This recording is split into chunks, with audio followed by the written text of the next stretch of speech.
මතක තියාගන්න වෛරයක් ඇති වුනහම ඒවා සංසාර වෛර හැටියට දිගට සමහර ඒවා යනවා.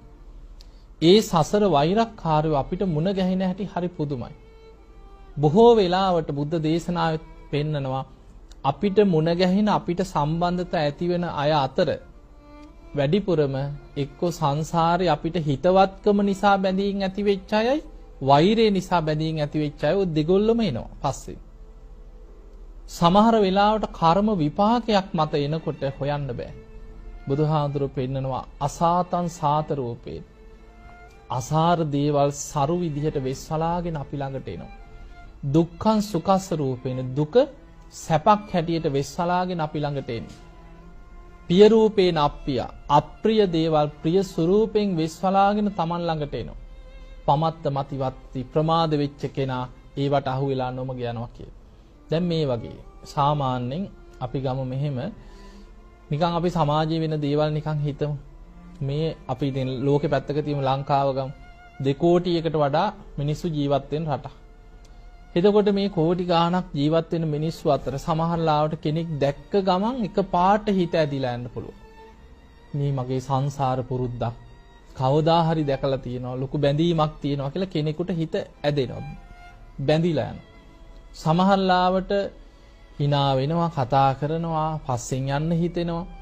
එහෙම ගිහිල්ලා සමහරු අවුරුදු ගණන් උත්සාහ කළ කෙනෙක් එක්ක හිතවත් වෙනවා.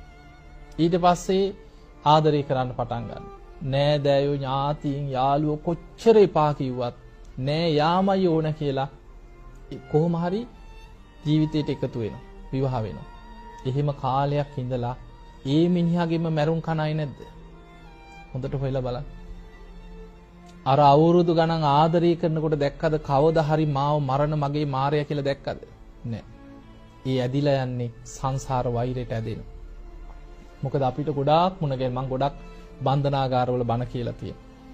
අපිට ගොඩක් මුණ ගැහෙන දවසක් මම බන්ධනාගාරේ බණක් කියනකොට ওই හිතේ ස්වභාවය ද්වේෂය ගැන බණක් කිව්වා. එහෙම බණක් කියනකොට හිරකාරයෝ ගොඩාක් හිටපු අය අතර ඉස්සරහා හිටපු මිනිස්සෙක් එක පාට කෑ ගහලා අඬන්න ගත්තා. Tamanට තමන්ව පාලනය කරගන්න බැරි වුණා. පොඩි ළමෙක් වගේ කෑ ගහලා අඬන්න ගත්ත ඉකිගග. ඊට පස්සේ මම බණ නැවැත්තුවා. නැවැත්තුවට පස්සේ ජේලර්ලා ඇවිල්ලා අත් දෙකෙන් අල්ලලා නැගිට්ටෝලා යන් එළියට යන් කියලා. එළියට එක්කන් ගිහිල්ලා මට කිව්වා හාමුදුරු බණ කියන්න අපි මෙයාව එළිය තියාගන්නත් කියලා. ඊට පස්සේ බණ ඉවර වුණාට පස්සේ මං ජේලර්ලා ඉන්නව කෝ ඒ කෙනා එක්කන් එන්න කියලා මං කතා කරා.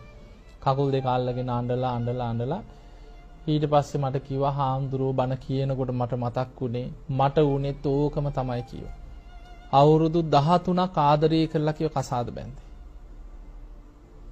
අද එල්ලුම් ගහට නිය වෙලා ඉන්නේ බිරිඳ මරලා බෙල්ල මෙරිකලා මරලා තියෙන්නේ බත් එකේ වැලි කැටයකට. ඔන්න බලන්න ප්‍රශ්නයක් යන හැටි. බේබදුකමට පුරුදු වෙලා හිටියා. ඇවිල්ලා හැමදාම ඉතින් කෑම එක ගත්තාම කටට රහට තියෙන්න ඕන. ඉතින් බීලා ආපු ගමන් ඉතින් බිරිඳ රත් කේන්ති යනවා අදත් මේ මිනිහා බීලා ආවේ කියලා. ඉතින් රණ්ඩු තමයි ගෙදර. ඉතින් එදත් බීලා ආවා අදත් මේ මිනිහා බීලා ඇවිල්ලා කියලා කෝ ගණින් කෑම එක කිව්වා. ආදරෙන් කෑම දෙන්නේ නැහැ නේද බීලා ආවමනේ. බේන් කාපන් කියලා දැම්ම පිඟාන.